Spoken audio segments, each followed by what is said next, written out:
ধন্যবাদ আসিফ জাহান স্যারকে এবং উপস্থিত সকলকে। স্যার শুরুতেই যেহেতু সময় বেঁধে দিয়েছেন, তো আমি চেষ্টা করব যত দ্রুত সম্ভব শেষ করার। আজকের আলোচনার বিষয়ে আমরা সবাই বুঝতে পারছি যে রোহিঙ্গা যে ক্রাইসিসটি বাংলাদেশে আমাদের দীর্ঘ 8 বছর যাবত চলমান এবং এটি আরো কতদিন দীর্ঘায়িত হবে আমাদের মানে এই সম্পর্কে কোনো ক্লিয়ার ধারণা নাই। তো আমরা আজকের আলোচনায় মূলত রোহিঙ্গার রিপ্যাট্রিয়েশন প্রসেস নিয়ে যে নতুন করে একটা রিভাইভাল তৈরি হয়েছে, কথা হয়েছে, সেই প্রসেসে কি কি জটিলতা হতে পারে এবং পুরো রোহিঙ্গার যে রিফিউজি ক্রাইসিসটা সে সম্পর্কে আমরা বিস্তারিত আলোচনা করব। সো আমার পেপারে আমি শুরুতে একটা ওভারভিউ দিয়েছি, সেটা হচ্ছে যে 2017 সালের অগস্টে 7,40,000 রোহিঙ্গা বাংলাদেশে আসেন। একটা ম্যাসিভ ইনফ্লাক্স আমরা দেখি এবং এটি প্রথম না, এর পূর্বে আমরা রোহিঙ্গা ইনফ্লাক্স দেখেছিলাম 1978 সালে এবং 1991 সালে, এবং সেই সময় ডিপ্লোম্যাটিক মাধ্যমে হচ্ছে সেটার একটা রিপ্যাট্রিয়েশন প্রসেসের মাধ্যমে বাংলাদেশ ইস্যুটা সলভ করেছিল। পরবর্তীতে এই 2017 সালে যে ইস্যুটা তৈরি হয় সেটি আসলে এখন পর্যন্ত চলমান প্রক্রিয়া এবং রিপ্যাট্রিয়েশন প্রসেসে বাংলাদেশ সাকসেসফুল হতে পারেনি, যার জন্য এই ইউনাইটেড নেশনস হচ্ছে মিয়ানমারের এই অ্যাকশনটাকে ক্রুয়েল মিলিটারি অপারেশন এবং textbook example of ethnic cleansing বলে মেনশন করেছে, তারা এটাকে উল্লেখ করেছে। তো এরপরে আমরা দেখেছি যে এই ইনফ্লাক্স কিন্তু বন্ধ হয়নি। ইভেন 2024 সালেও আমরা 64,000 রোহিঙ্গাকে বাংলাদেশে প্রবেশ করতে দেখেছি আরাকান অংশ থেকে। তার মানে এই ইনফ্লাক্স এখনো অনগোয়িং এবং বাংলাদেশ প্রতিনিয়ত চেষ্টা করছে কিভাবে ইস্যুটাকে সলভ করা যায়। বর্তমানে ওভার 1 মিলিয়ন রোহিঙ্গা বাংলাদেশের কক্সবাজার এবং ভাষাঞ্চল সহ বিভিন্ন অঞ্চলে অবস্থান করছেন। আমরা একটু যদি অল্প সময় সংক্ষেপে বলে নেই, এই যে রোহিঙ্গা ক্রাইসিসটা আছে এইটার একটা মানে রুট কজটা কি, আসলে বারবার কেন ঘটছে, আমরা পূর্বে অতীতেও দেখেছি, বর্তমান সময়ে আমরা এই জিনিসটা নিয়ে সাফার করছি। তো মূলত এই রোহিঙ্গা যে ক্রাইসিসটা এটা হচ্ছে আরাকান রাজ্যের কারণে। তো আরাকান যে অংশটা এটা বাংলাদেশের বে অফ বেঙ্গলের চট্টগ্রাম কক্সবাজার সীমান্ত ঘেঁষে নাফ নদীর ওই পারের অংশটা। তো বাংলাদেশের আরাকানের সাথে ইতিহাস হাজার বছরের এবং এই অংশ থেকে ওই অংশের যাতায়াতটা সবসময়ই ছিল। তো আরাকান রাজ্যে যারা অধিবাসী তারা বাংলাদেশের বিভিন্ন সময় এই ভূখণ্ড যে বঙ্গ বা বাংলা আমরা যেটা বলি প্রাচীনকাল থেকে মিশ্রণের কারণে দেখা গিয়েছে মিয়ানমারের মূল ভূখণ্ডের থেকে তারা এই অংশের সাথে বেশি কানেক্টেড ছিল। এবং পরবর্তীতে মুসলিম যে আমাদের এই সাম্রাজ্যবাদ উপমহাদেশে ঘটেছিল তার কারণে এবং এই আরাকান বা চিটাগাং পোর্ট ইউজ করে চায়নারা পরবর্তীতে মিয়ানমার হয়ে যখন চায়নার দিকে গিয়েছে আরবরা, তখন এই মিশ্রণটা আরো বেশি ঘটতে দেখেছি। এবং পরবর্তীতে দ্বিতীয় বিশ্বযুদ্ধের সময় দেখা গিয়েছে যে এটা যে বিশ্বযুদ্ধ শেষ হওয়ার পরে ওই অঞ্চলের অধিবাসীরা একটা স্বাধীন আরাকান রাজ্যের কথা বলেছিল, কিন্তু সেই সময় কমিউনাল ভায়োলেন্স প্লাস মুসলিম আর বৌদ্ধদের মধ্যে যে সংঘর্ষ ছিল তার কারণে এটা সম্ভব হয়নি। এবং এই কারণে হচ্ছে অপারেশন নাংমিং এর পরবর্তী ফলাফল যেটা হয়েছিল যে 1978 সালে ওই অংশ থেকে প্রায় 2 লক্ষ রোহিঙ্গা জনগোষ্ঠী বাংলাদেশে অবস্থান করেছিল, সেই সময়টা চলে এসেছিল। এটা পরবর্তী সময়ে বাংলাদেশ সরকারের প্রচেষ্টা এবং তারও পরবর্তীতে 1991 সালে আমরা আরেক দফা এই জিনিসটা দেখেছিলাম এবং এটা 16 মাসের একটা ডিপ্লোম্যাটিক সলিউশনের মাধ্যমে এটা সমাধান করা সম্ভব হয়েছিল সেই সময়টায়। পরবর্তীতে এখন বর্তমানে যে সমস্যাটি রয়েছে কি 2017 সালের কথা আমি উল্লেখ করেছি যে আগস্ট থেকে এই সমস্যাটা চলছে এবং এই সমস্যার কারণে বাংলাদেশের নানাবিধ সমস্যা দেখা দিচ্ছে। প্রথমত হচ্ছে যে রোহিঙ্গারা যে অংশটা আছে এটা কক্সবাজার খুবই ইকোনমিক্যালি আমরা যদি বলি আমাদের জন্য গুরুত্বপূর্ণ, পরিবেশগত দিক থেকে গুরুত্বপূর্ণ এবং যেহেতু এটা একটা বর্ডারিং এরিয়া এবং বে অফ বেঙ্গলের খুব কাছাকাছি, তো এটা আমাদের জন্য স্ট্র্যাটেজিক্যালি খুবই গুরুত্বপূর্ণ একটি জায়গা। আর বর্ডারিং জায়গাগুলোতে স্ট্র্যাটেজিক টেনশন বা 2টা কান্ট্রি বা 3টা কান্ট্রির মধ্যে টেনশন বাড়ার খুব বেশি পসিবিলিটিস থাকে। এবং এইখানটায় যেহেতু আমরা মিয়ানমারের অভ্যন্তরীণ যদি ওদের সিভিল ওয়ার যেটা অনগোয়িং সেটার ক্ষেত্রেও দেখি এই জায়গাটা বাংলাদেশের সরকারের জন্য খুব বেশি ক্রাইসিস তৈরি করছে। তো এছাড়াও যেটি রয়েছে যে রোহিঙ্গারা তারা হচ্ছে যেহেতু একটা ভালনারেবল কমিউনিটি, সো তারা হচ্ছে বিভিন্ন অপরাধমূলক কর্মকাণ্ডে জড়িয়ে যাচ্ছে। আর এর বাইরে হচ্ছে আমাদের যখন রোহিঙ্গারা বাংলাদেশে এসেছিল সেই সময়টাই বাংলাদেশ সরকার এবং যে সাধারণ জনগোষ্ঠী যে ইম্প্যাথি বা সিম্প্যাথির সাথে তাদেরকে রিসিভ করেছিল, পরবর্তী সময়ে রোহিঙ্গাদের এই অপরাধমূলক কর্মকাণ্ড বা তারা যেহেতু একটা পারসিকিউশন ফেস করে বাংলাদেশে এসেছে, তাদের হচ্ছে এই যে অ্যাগ্রেসিভ মেন্টালিটি সেটা মিডিয়াতে অনেক নেগেটিভলি পোর্ট্রেল করা হয় এবং মানুষজনের মধ্যে একটা ভীতি তৈরি হয়। এবং বর্তমান যে সময়টা আমরা যাচ্ছি সেই সময়টায় আমরা করোনা মহামারী দেখেছি, ইউক্রেন রাশিয়া ক্রাইসিসের কারণে আমরা দেখেছি হচ্ছে গ্লোবালি জিনিসটা হচ্ছে যে মানে ফোকাসটা ছিল সেটি ইউক্রেন রাশিয়ার দিকে চলে গিয়েছে। তারও পরবর্তী সময় আমরা দেখেছি হচ্ছে গ্লোবাল একটা ইনফ্লেশন এবং ক্রাইসিসের কারণে দেখা যাচ্ছে তাদের যে ফান্ড কাট ছিল ফান্ড কাট হয়েছে এবং বাংলাদেশ সরকারকে এই সবগুলো ব্যালেন্স করতে হচ্ছে। এছাড়া হচ্ছে বাংলাদেশের বর্তমান যে ম্যাস আপরাইজিং এর পরবর্তী যে পলিটিক্সটা চেঞ্জ হয়েছে সবকিছু মিলে এইখানটাই হচ্ছে একটা সিনারিও আমরা দেখছি যে ডাইনামিক্স গুলো গ্লোবালি এবং ইন্টারনালি রিজিয়নালি চেঞ্জ হচ্ছে। আর উল্লেখ্য যে মিয়ানমারেও কিন্তু একটা কু হয়েছে 2021 সালে এবং এই কু পরবর্তী সময়ে আমাদের এই রিপ্যাট্রিয়েশন প্রসেসটা আরো বেশি দীর্ঘায়িত হয়েছে। সো আমরা এখানটাই যেটা নিয়ে কথা বলছি যে বাংলাদেশ অ্যাজ কান্ট্রি কি কি ডিপ্লোম্যাটিক এঙ্গেজমেন্টে গিয়েছিল এবং ফার্স্ট আর কারেন্ট যে এফোর্টটা চলছে। সো এখানটায় মূলত আমি হচ্ছে আওয়ামী লীগ গভর্নমেন্ট এবং বর্তমান ইন্টারিম গভর্নমেন্ট এইটা সংক্ষিপ্ত আলোচনা করেছি। তো বাংলাদেশ কিন্তু 1951 সালে যে রেফিউজি কনভেনশন আছে ইউএন এর এবং এটা কিন্তু বাংলাদেশ সিগনেটরিজ না, আমি যতদূর জানি সাউথ এশিয়ান কোনো কান্ট্রি সিগনেটরিজ না, শুধু আফগানিস্তান ছাড়া। আর এর বাইরে হচ্ছে বাংলাদেশ ইউএন এর যে ডিক্লারেশন অফ হিউম্যান রাইটস আছে তার হচ্ছে সিগনেটরিজ এবং মূলত রোহিঙ্গা রেফিউজিদের এই অঞ্চলে আমরা যে অ্যাক্সেস দিয়েছি আমাদের দেশে সেটা মূলত বাংলাদেশের হিস্ট্রিক্যাল যে একটা মোরাল বার্ডেন আছে। আমরা 1971 সালে আমরাও রিফিউজি হয়ে অনেক আমাদের কোটির উপর মানুষ ভারতে অবস্থান করেছে, সেই মোরাল বার্ডেন থেকে তৎকালীন প্রধানমন্ত্রী শেখ হাসিনা হচ্ছে আমাদেরকে এই জায়গাটায় রোহিঙ্গাদের এই অ্যাক্সেসটা দিয়েছিলেন এবং পরবর্তীতে এটা আসলে কোনো সলিউশনের দিকে উনি যেতে পারেননি, উনি চেষ্টা করেছেন। তো এই দিক থেকে হচ্ছে বাংলাদেশের সেন্ট্রাল পলিসি কিন্তু একই ছিল যে safe and quick return of Rohingyas. উনি সবসময় আমাদের সবসময় ফোকাস ছিল যে repatriation is the sole solution. তো এর পরবর্তী সময়ে আমরা দেখেছি যে রিজিওনাল যে গ্লোবাল পাওয়ার রিজিওনাল পাওয়ার আছে তাদের মাধ্যমে আমরা চেষ্টা করেছি ডিপ্লোম্যাটিক সলিউশনে যাওয়ার, যেটি সম্ভব হয়নি। তো বাংলাদেশ হচ্ছে ফ্যাক্ট বেসড যে ডিপ্লোমেসি সেটারও চেষ্টা করেছে যে রোহিঙ্গারা অবশ্যই মিয়ানমারের জনগোষ্ঠী, তারা বাংলাদেশের ইলিগাল মাইগ্রেন্ট না, যেটা মিয়ানমার সরকার বারবার ক্লেম করে তাদের উপর যে এই নির্যাতনটি তারা করেছে। আর এদিক থেকে বাংলাদেশ সরকার হচ্ছে মিয়ানমারের অ্যাম্বাসেডরকে ডেকে এনেছেন এবং চেষ্টা করেছেন যে আগের পূর্ববর্তী যে 1970 থেকে 90 এর মধ্যে যে রিপ্যাট্রিয়েশন প্রসেসগুলো ছিল সেগুলো রেফারেন্স দিয়ে এটাকে সলভ করার। এখন এই জনগোষ্ঠীটা আসলে বাংলাদেশের জন্য কেন রিস্কি হয়ে গিয়েছে আমি অলরেডি একবার উল্লেখ করে ফেলেছি, সেটা হচ্ছে যে এই গ্লোবাল অ্যাটেনশনটা ইউক্রেন রাশিয়ার দিকে চলে যাচ্ছে এবং এই সমস্যা যতদিন থাকবে পরবর্তীতে দেখা যাবে যেহেতু ইনফ্লাক্সটা বন্ধ হয়নি, গত বছর 2024 সালেও ইনফ্লাক্সটা চলেছে এবং 25-এও চলছে চলমান। তো একসময় দেখা যাবে যে মিয়ানমার সরকার এই জিনিসটাকে প্রতিষ্ঠা করে ফেলবে গ্লোবালি যে এরা হচ্ছে অবশ্যই অবৈধ বাংলাদেশি নাগরিক যারা হচ্ছে মিয়ানমারে অবস্থান করছে এবং বাংলাদেশকে একটা ডাম্পিং গ্রাউন্ড হিসেবে তারা ব্যবহার করবে যে অবশিষ্ট রোহিঙ্গারা মিয়ানমার আরাকান অংশে অবস্থান করছে। তো সেক্ষেত্রে বাংলাদেশের জন্য এটা খুবই বেশি স্ট্র্যাটেজিক্যালি ইম্পর্টেন্ট। আর রিজিওনাল ইনস্টেবিলিটি বা সিকিউরিটির কথা যদি আমরা ধরি, গ্লোবাল পাওয়ার বলি রিজিওনাল পাওয়ার বলি, তাদেরও এটা কনসার্ন হওয়া উচিত। It's not about only burden on Bangladesh, এটা একটা গ্লোবাল বা রিজিওনাল বার্ডেন, কারণ এই অংশটাই এই ক্রাইসিস যতদিন থাকবে এন্টায়ার সাউথ এশিয়া এবং সাউথ ইস্ট এশিয়া হচ্ছে এই অংশটায় জড়িত থাকবে। এখন আমরা দেখছি হচ্ছে বাংলাদেশের পূর্ববর্তী যে পদক্ষেপগুলো ছিল বায়োলেটারাল ডিপ্লোম্যাটিক বা মাল্টিল্যাটারালি কি কি চেষ্টা করেছে। মূলত মিয়ানমারের সাথে বায়োলেটারালি 2017 আগস্টের পরবর্তী সময় থেকে বাংলাদেশ চেষ্টা করেছে, 2018 সালেও চেষ্টা করেছে হচ্ছে রিপ্যাট্রিয়েশন প্রসেস আগানোর এবং সেই প্রক্রিয়া চলমান ছিল 2020 পর্যন্ত আনটিল কোভিড ভাইরাস এই অঞ্চলটা এসেছে। এবং 2019 সালে তারা চেষ্টা করেছে হচ্ছে মিয়ানমার একটা লিস্ট হচ্ছে তারা জমা দিয়েছিল যেটা হচ্ছে যে কত সংখ্যক নিবে। তো তারা তো সেই সময়টায় কিছু অল্প সংখ্যকের কথা বলেছিল যে 3,000 থেকে 55,000 পর্যন্ত তারা হচ্ছে লিস্টেড রোহিঙ্গা যেটা হচ্ছে তারা পাঠাবে বা নিবে এরকম কথা চলছিল। পরবর্তী সময়ে যে আমরা ব্যারিয়ার্স গুলো দেখেছি যে মিয়ানমারের যে একটা আগ্রহ সেটার আমরা অনেক কমতি দেখেছি এবং তারা সবসময় এটাকে ইগনোর করার চেষ্টা করেছে।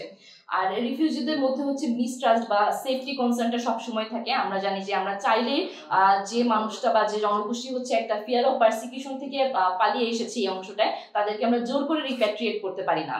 তো এর পরবর্তীতে আমরা কোভিড-19 দেখেছি এবং সেই সময় 2021 সালে গিয়ে মিয়ানমারের অভ্যন্তরীণ পলিটিক্স অনেক বড় রকমের একটা পরিবর্তন হয়েছে, একটা কূপ হয়েছে এবং এখনো মিয়ানমারের সিভিল ওয়ার চলমান। আর এর বাইরে হচ্ছে যে এই প্রক্রিয়াটা দীর্ঘায়িত হয়েছে।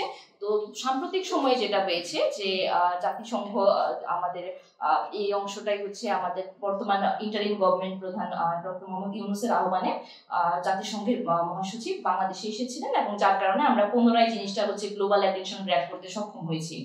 তো আমরা এখন দেখছি যে এইখানটাই রিজিওনাল যে পাওয়ার, ইন্ডিয়া, চায়না বা গ্লোবাল পাওয়ার হিসেবে ইউনাইটেড স্টেটস এর কনসেন্ট্রেশন বা তাদের আসলে এখানটায় ভূমিকা কি ছিল। ইন্ডিয়া সবসময় ব্যালেন্সিং একটা ছিল, যেহেতু Myanmar, India, China bordering state, এবং ইন্ডিয়া চায়নায় যে এই অংশটাই হচ্ছে তাদের সাথে মিয়ানমারের সম্পর্ক খারাপ হোক এবং চায়না এই সুযোগটা গ্রহণ করুক।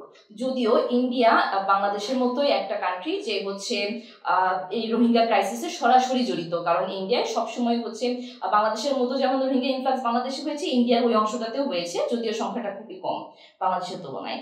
চায়নার ভূমিকা ছিল হচ্ছে চায়না চেষ্টা করেছে জিনিসটাকে ইগনোর করতে শুরুতে, এবং বাইলেটারালি বাংলাদেশ এবং মিয়ানমার যাতে সলভ করে সেক্ষেত্রে প্রেশারাইজ করতে, গ্লোবাল প্ল্যাটফর্ম পর্যন্ত না যেতে।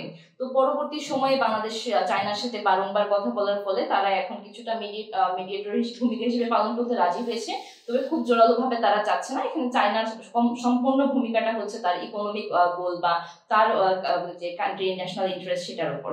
ইউনাইটেড স্টেটস শুরু থেকেই আমাদেরকে এই অংশটাই রোহিঙ্গাদের ভরণ পোষণের জন্য তারা এইড দিয়ে এসেছে, এবং যত রকমের সহায়তা হিউম্যানিটেরিয়ান গ্রাউন্ড থেকে দেওয়া সম্ভব তারা চেষ্টা করেছে।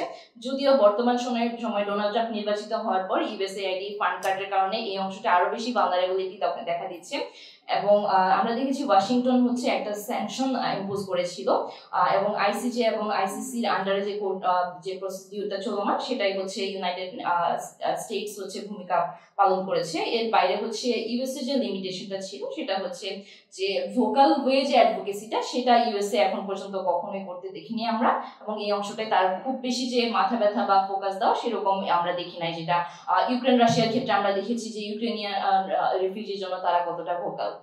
তো আমরা এখন দেখছি হচ্ছে ইন্টারন্যাশনাল অন্যান্য লিগাল রেসপন্স কেমন ছিল।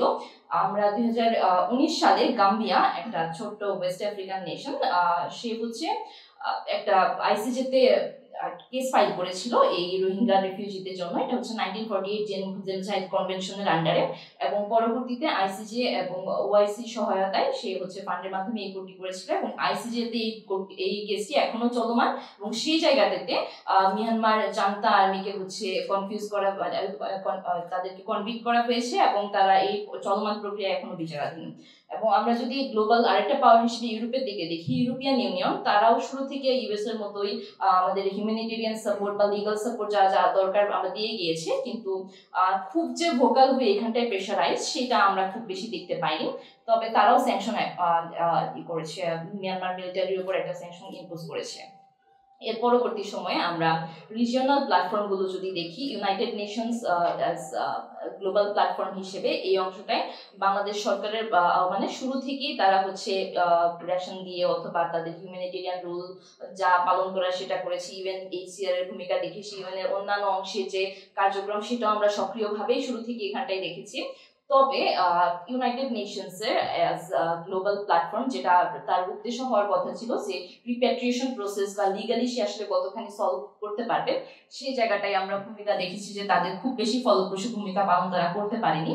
এবং আমি একটু আগে উল্লেখ করেছিলাম যে 2025 সালের এই মার্চ মাসে রোজার সময় আমাদের একটা ইফতার ডিপ্লোমেসি বর্তমান ডক্টর মোহাম্মদ ইউনূস সেটি করতে সক্ষম হয়েছেন, এবং সেখানটায় অ্যান্টোনিও গুতেরেস বর্তমান মহাসচিব জাতিসংঘ, উনি একটা সলিডারিটি ইফতার আমাদের রোহিঙ্গা ক্যাম্প 18-এ উনি করতে সক্ষম হয়েছে, যার জন্য এই যে গ্লোবালি যে জিনিসটি ইম্পর্টেন্ট এবং এটা একটা বড় রকমের ক্রাইসিস যেটা দীর্ঘায়িত হয়েই যাচ্ছে এবং এতদিন যাবৎ চলমান, সেই জিনিসটা আমরা গ্র্যাব করতে সক্ষম হয়েছি।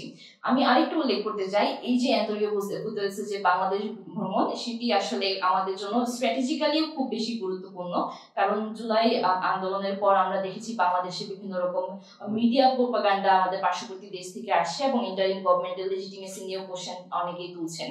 তো সেই জায়গায় যখন জাতিসংঘের মহাসচিব বাংলাদেশ ভ্রমণ করেন, সেই জায়গা থেকে বাংলাদেশের লেজিটিমেসি নিয়ে আর কোনো প্রশ্ন থাকার সম্ভাবনা থাকে না, এবং যে মিডিয়ার যে জিনিসগুলো আমাদের ছিল মিস ইনফরমেশন ডিসইনফরমেশন, সেটাও উনি নালিফাই করার চেষ্টা করেছেন। উনি বলে গিয়েছেন যে এরকম কিছু হচ্ছে না বাংলাদেশে, এবং স্ট্র্যাটেজিক্যালি জিনিসটা বাংলাদেশের জন্য খুব বেশি গুরুত্ব বহন করে। আর আমরা দেখতে পাচ্ছি যে গ্লোবাল প্ল্যাটফর্মগুলো অন্যান্য বা রিজিওনাল প্ল্যাটফর্ম হিসেবে যে আমরা অর্গানাইজেশনগুলো দেখি, যেমন আমাদের সাউথ ইস্ট এশিয়াতে আসিয়ান আছে, বিমস্টেক বা অর্গানাইজেশন অফ ইসলামিক কোঅপারেশন, এছাড়াও ইন্টারন্যাশনাল বিভিন্ন এনজিও, এই অংশটা আমাদের কি কি ভূমিকা পালন করছে এই রোহিঙ্গা রিফিউজি ক্রাইসিস এটা নিয়ে। তো আমরা যদি আসিয়ানের ভূমিকায় দেখি, মূলত এই অংশটায় আসিয়ানের খুব বেশি জোরালো ভূমিকা আমরা এক্সপেক্ট করেছিলাম বাংলাদেশের দিক থেকে, কিন্তু তারা সেটি করতে আসলে সক্ষম হয়নি। তারা চেষ্টা করেছে হচ্ছে চায়নার দিকে বা মিয়ানমারের দিকে বায়াস থাকার, এবং এটা আমরা বাংলাদেশের জন্য খুবই হতাশাজনক একটা ঘটনা ছিল। বিমস্টেকের ক্ষেত্রে আমরা শুরু থেকে দেখেছি বিমস্টেক হচ্ছে ইকোনমিক দিকটাই ফোকাস রেখেছে, কনফ্লিক্ট রেজলিউশনের দিকে তারা যায়নি, যেহেতু এটি একটা ইকোনমিক প্ল্যাটফর্ম ছিল। তো পরবর্তী সময়ে এই 2025 সালে এসে আমরা দেখলাম লাস্ট বিমস্টেক সামিটে বাংলাদেশ একটা প্ল্যাটফর্ম পেয়েছে, যে জায়গাটায় মিয়ানমারের সাথে অথবা ভারতের সাথে আমরা কথা বলতে পেরেছি, এবং সেইখান থেকে আসলে এই কথাটা যে 1,80,000 রোহিঙ্গা মিয়ানমার ফেরত নিতে চায়, তো সেই আমরা ঘোষণাটি পাই, এবং এর মাধ্যমে বিমস্টেক একটু আমাদের একটা প্ল্যাটফর্মের মতো তৈরি করে দিয়েছে, যে জায়গাটা আমরা অপরচুনিটি গ্র্যাব করতে পেরেছি। এছাড়া হচ্ছে ওআইসি যখন গাম্বিয়া কেসটি করে, সেক্ষেত্রে ইকোনমিক সহায়তা দিয়ে আমাদেরকে হেল্প করেছে, লিগাল সাপোর্ট যতটা দরকার।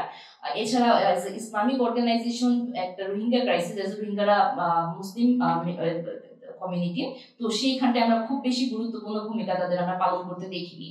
আর বাংলাদেশে অন্যান্য যে এনজিও গুলো কাজ করছে, ইউরোপিয়ান অনেক এনজিও কাজ করছে, গ্লোবাল এনজিও গুলো কাজ করছে, আমরা রেড ক্রিসেন্টকে কাজ করতে দেখেছি। এরকম যে এনজিও গুলো কাজ করছে তারা চমৎকারভাবে চেষ্টা করেছে যে রোহিঙ্গা রিফিউজি ক্রাইসিসটা যাতে তারা হচ্ছে হিউম্যানিটেরিয়ান গ্রাউন্ড থেকে দেখতে পারে, সেখানে লিগাল সাপোর্ট অথবা ফুড শেল্টার বা এডুকেশন, যে স্যানিটেশন থেকে শুরু করে সকল প্রকার সহায়তা তারা করে গিয়েছে।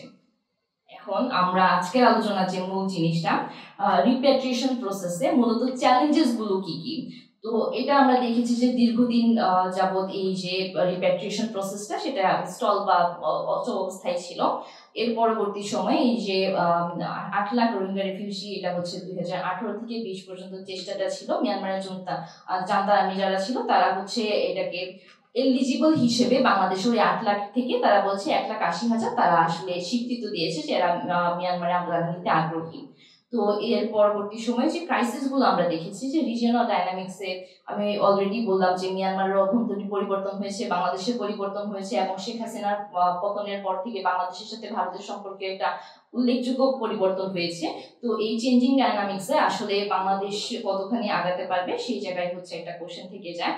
তো বাংলাদেশ বিমস্টেক সামিটের পর যে ক্লেমটা করেছে যে 1,80,000 নেওয়া হবে, এটা আসলে আদৌ ফাঁকা বলি কিনা, নাকি এটা আসলে সম্ভব, এবং মিয়ানমার জান্তা আর্মি যে ক্লেমটা করছে তারা কি আসলেই নিতে আগ্রহী কিনা, এবং সব থেকে গুরুত্বপূর্ণ যে জিনিসটা ছিল যে আরাকান আর্মি আসলে আরাকানে যে দখলটা নিয়ে নিয়েছে, সেটা হচ্ছে জান্তা আর্মি চাইলেই কি আসলে আরাকানে রোহিঙ্গাদের ফেরত নিয়ে আরাকান আর্মি কন্ট্রোল থেকে এই জিনিসটা তাদের হাতে রাখতে পারবে কিনা।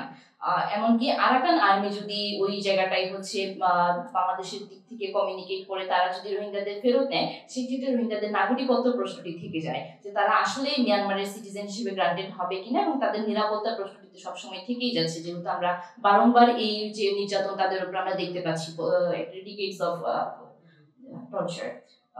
এরপর আমরা দেখতে পাচ্ছি, আমি অলরেডি বলেছি 2024 সালে হচ্ছে এই অংশটাই আমরা ইনফ্লাক্স দেখেছি।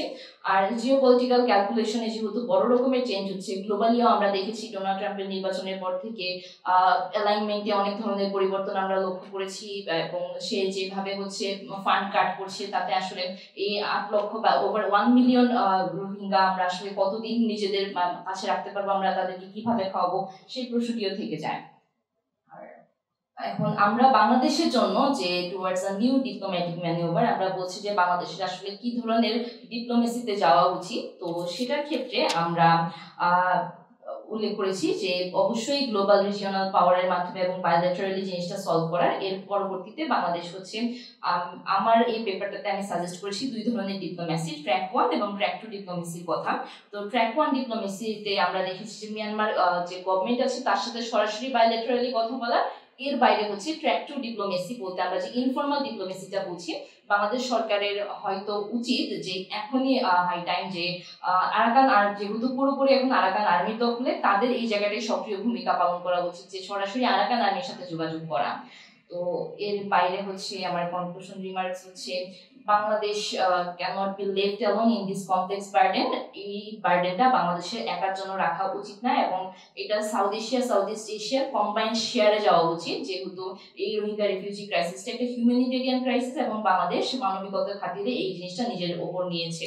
তো গ্লোবালি এই জিনিসটাকে প্রায়োরিটাইজ করা উচিত এবং যত দ্রুত সম্ভব রোহিঙ্গাদের সেফ আর তাদের যে নিরাপদ রিপ্যাট্রিয়েশন প্রসেসটা বা প্রত্যাবাসন সেটি যত দ্রুত সম্ভব হবে, সেটা এই অঞ্চলের নিরাপত্তা এবং তাদের হচ্ছে অস্থিতিশীলতা দূর করার ক্ষেত্রে খুব গুরুত্বপূর্ণ ভূমিকা পালন করবে। ধন্যবাদ সবাইকে।